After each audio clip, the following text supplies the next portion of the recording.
Right now, I want to say something I don't hear anyone else saying. The fear of getting older is not irrational, and you're not imagining it. Most people tell you why you shouldn't be afraid, but honestly, that's bull crap.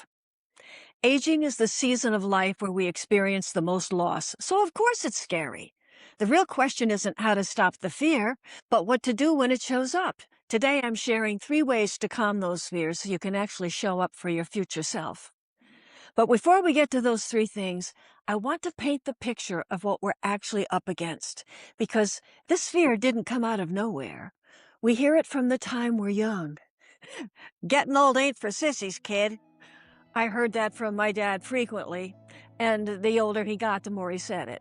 And it's not just something we hear. We watch it happen to those we love.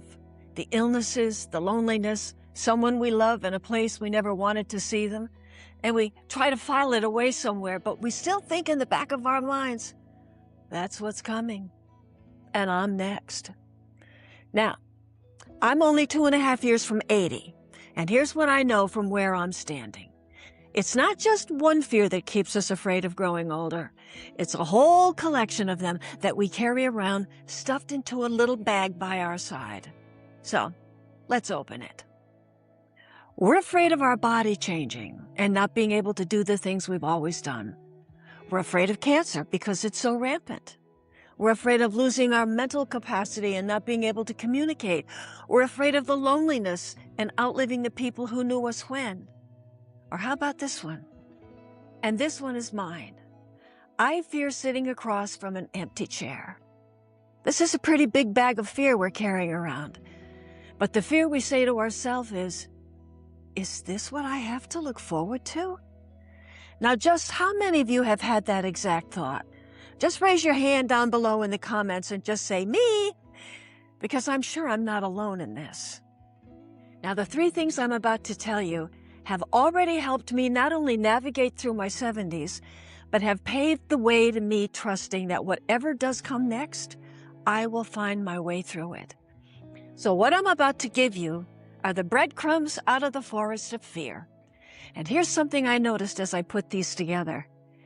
They build on each other. So by the time we get to the 3rd one, you'll see that each step gives you more confidence that you can handle whatever comes next. So stay with me. So, what's the first thing? Let's start by looking at the evidence you already have. Your own life. I'm going to give you an exercise, and you will get so much more out of this exercise if you write it down rather than just think about it. So here it is. I want you to write down what you've already survived, starting all the way back to your childhood. Now, some of you have had pretty rough childhoods, so you've survived a lot. Maybe you grew up in an alcoholic family. Maybe there was trauma and abuse. Maybe you were raised by a single parent.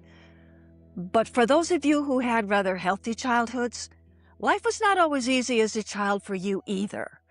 Maybe you weren't the favorite in your family. Maybe you were teased by older siblings or left to fend on your own. Maybe the family atmosphere felt okay, but school was hard. Maybe you were bullied or weren't seen as smart by your teachers. So here's the most important thing to remember and why this list is so important.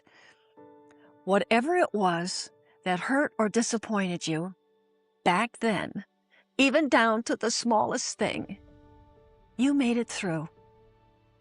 When I decided to do this exercise for myself, a memory popped into my head that totally surprised me. You see, we got our clothes from the Salvation Army because we didn't have a lot of money. So one day at school, when a classmate wearing this new, beautiful corduroy red jumper asked me why I kept wearing the same clothes to school every day, I remember feeling so ashamed and embarrassed. So I wrote that example down because I survived that feeling of shame. And look at me now. Even I can't wait to see what I'm going to wear on my next YouTube video. This is what I mean when I say write down even the smallest things. Because this is part of the evidence you're gathering to remember what a survivor you are. And we're not done yet. Now look at your teenage years, and let's be honest. There's got to be a lot of grist for the mill in this one, because those are some of the hardest years growing up. Anyone here like me go through tubes of Clearasil at that time in your life? I'd love to know even one example of what you've survived so far. So as you move forward in your timeline, think about your young adult years as well as the years right up to today, and you will be amazed at how long that list is. And you're going to see that every single time life threw something at you that you didn't think you could handle, you handled, even as a child. Maybe not gracefully, maybe not right away, and maybe not in the way you would have preferred, but you did. And that's not luck. That's a track record. It's yours, and nobody can take it from you. So now, when your fear about the future shows up, about your health, your independence, what life will look like at 70 or 80, you can get out that piece of paper and say to yourself, look at all the challenges I've faced in my life, and I made it through. And all the qualities you had that got you through are still there now, ready whenever you need them. Now, this next one is so simple, and you've probably heard it dozens of times before, but very few rarely do it, and it's this. Bring your mind back to the present moment. And here's why this is so important, because your fear of aging isn't about right now. It's about later. What if I get sick? What if I end up alone? What if I can't take care of myself?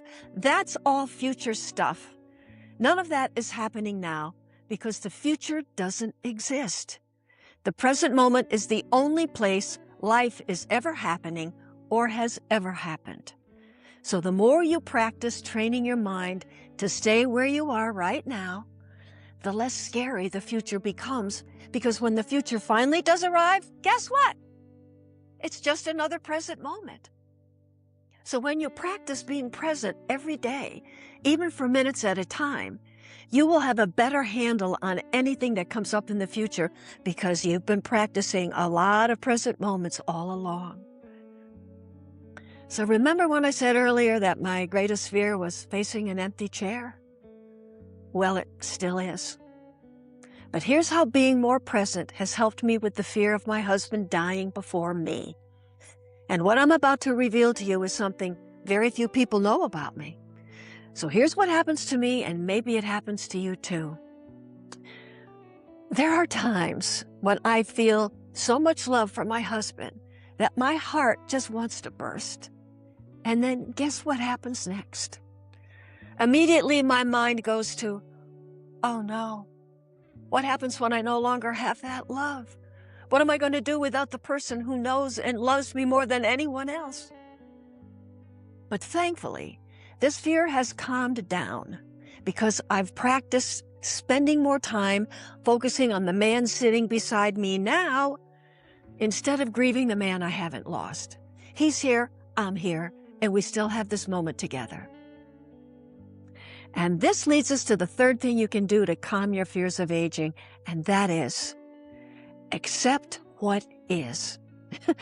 I know you've probably heard me say this ad nauseum, and I will keep saying it till my last breath because that's how important it is. There is something very comforting about knowing that whatever is ahead of you is going to be whatever it's going to be, and you have no control over that. If you can do something about it, great, then do it. But if you can't, then you need to accept that whatever is showing up in your life, you will be able to deal with it. How do you do that? Go back to that first exercise and look how much you've already survived. No matter what life handed you, at some point, you had to come to an acceptance that that's what's happening, and you had to move through it the best way you knew how. So here's where these three things come together in a way I didn't plan when I sat down to make this video. It's something I believe spiritually, and you don't have to believe it, but it helps me tremendously with all my fears. I believe there's a part of me and a part of you that has no fear, no illness, no resentment, no anger, no hurt, and that is your soul. And each of these three practices I just gave you is also a way to connect with your soul. So when you look back at your life and see everything you've survived, it reminds you that the strength it took to endure those experiences didn't come only from your human self. It also came from the deepest and strongest part of you, your soul, even if you didn't recognize it at the time. Second, being present matters because the present moment is where your soul lives. And the more time you spend here, the less you're consumed by all the frightening things that might happen, and the more awake you become to the life that's actually here. And finally, accepting what is doesn't mean liking everything that happens. It means trusting that you have already survived so much that you can meet whatever comes next, one moment at a time. Because your soul already knows something your frightened human self often forgets. No matter what happens, you're going to be all right. First and foremost, you are an eternal being.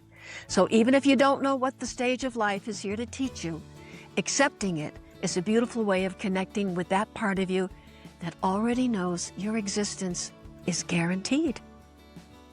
So if you practice even one of these 3 concepts I gave you today, I know you'll notice a shift in how your fear begins to diminish. And remember, whatever is ahead of you, you don't have to face it alone because you'll always have you. And as we already know, there's no one worth knowing more than you. But that often brings up a big question. What happens when we get sick, start to worry, or have one of those days where you just don't feel like your old self? Sometimes it can be very difficult to be in the present moment. But there is a very specific trick to navigating that, and I've laid out an entire roadmap for it right here in my next video, Don't Miss Your Life, so you can keep that momentum going. So I'll join you there, and I so appreciate you watching.